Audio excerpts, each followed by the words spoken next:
Élie n'avait ni âge ni adresse. Juste un prénom que personne n'appelait plus. Depuis que sa mère a fermé les yeux pour toujours, et que son père a disparu dans le silence d'une nuit sans lune, plus rien ne brillait autour de lui. Les jours se succédaient, comme des feuilles mortes. Personne pour lui dire bonjour. Personne pour lui demander s'il avait mangé. Juste des regards qui fuyaient, des portes qui claquaient, et cette faim qui serrait le ventre comme une corde.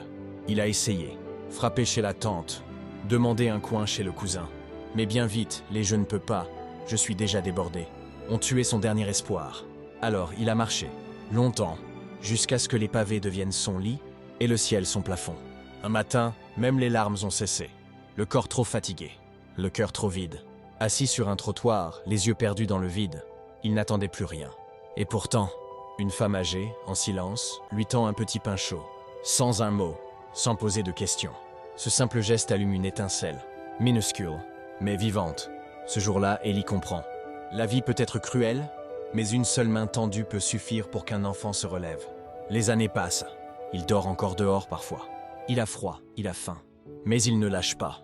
Il vend des bouteilles, dans la rue. Lave des vitres. Récupère les restes des marchés. Il garde en lui une phrase silencieuse. Je ne deviendrai pas comme ceux qui m'ont oublié. Je serai celui qui voit. Et il tient parole. À force de courage et de petits boulots, il loue une chambre. Puis il apprend à lire. Puis il aide d'autres enfants. 1, puis 2, puis 10. Avec l'aide d'une église et quelques bénévoles, il transforme un vieux bâtiment abandonné en refuge. Pas très grand, mais chaud, sûr, vivant. Chaque soir, des enfants y trouvent un lit. Chaque matin, un sourire.